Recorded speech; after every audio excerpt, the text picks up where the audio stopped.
Heto na naman kami ang grupong sama-samang nagtutulungan para sa isang matagumpay na PCRP Municipal Orientation.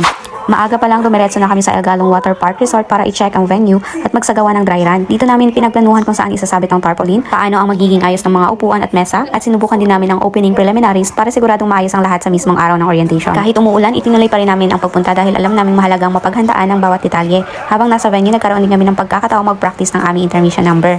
Syempre, hindi rin mawawala ang kulitan dahil game na game, sumayaw ang bawat isa. Kahit pagod, napapalitan naman ito ng tawanan. Hanggang alas 3 ng hapon, bumalik kami sa venue para muling mag-check ng mga preparations. Ngunit pagdating namin, hindi pa pala naayos ang mga mesa at upuan, kaya imbes na maghintay, kami na mismo ang nag-ayos. Medyo natagalan nga dahil kinakailangan naming baguhin ang plano upang umangkop sa laki ng venue at dami ng mga dadalo. Habang hinihintay namin tumila ang ulan, ramdam na ramdam namin ang lamig ng panahon. Ang iba sa amin ay wala pang dalang jacket, kaya ang naging solusyon namin, sayaw na lang hanggang pagpawisan. Mas lalo tuloy naging masaya ang paghihintay. Napagtripan nga itong dalawa naming dalagita at pina-stop dance at game na game din sila para na rin daw pagpawisan. Kami naman ay tuwang-tuwa sa aming ginagawa. May dalawa na namang ina ang pinawisan at natuwa.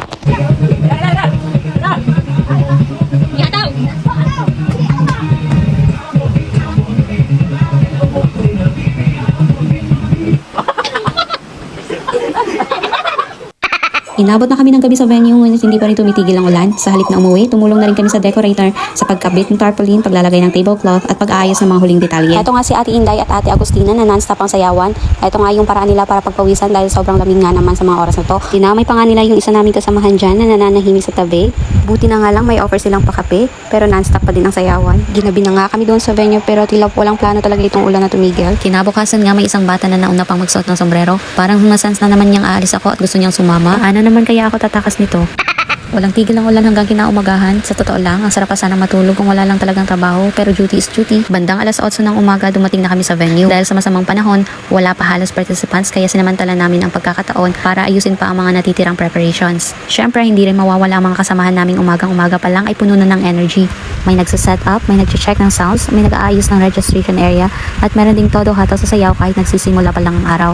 Talagang good vibes lang ang dala ng team. Mag-aalas 9 na ng unti-unti nang dumating ang mga participants. Wala naman talagang makakakontrol sa panahon, pero ang importante, present pa rin ang lahat. At gaya ng biro namin, hindi man natin hawak ang panahon, hawak naman natin ang beat. Sunod-sunod na rin dumating ang aming mga bisita mula sa RPMO at hindi nagtagal ay opisyal nang sinimula ng programa sa pangunguna ng ating Municipal Mayor ng Lake Cebu. Pinangunahan din niya ang panunumpa at ang pagpirma sa Manifesto of Support bilang tanda ng buong suporta sa pagpapatupad ng bagong proyekto ng Kalahi, ang Philippine Community Resilience Project. Kahit maulan, naging matagumpay ang buong municipal orientation dahil sa aktibong pagkikilahok ng lahat ng dumalo at sa pagtutulungan ng bawat isa. At syempre, pagkatapos ng seryosong programa, hindi pa rin mawawala ang kulitan, tawanan at maging ang sayawan. Iyon ang isa sa mga bagay na nagpapasaya sa aming trabaho, ang makitang naging maayos ang lahat at sabay-sabay namin ipinagdiriwang ang tagumpay ng isang aktibidad na pinaghahandaan namin mabuti.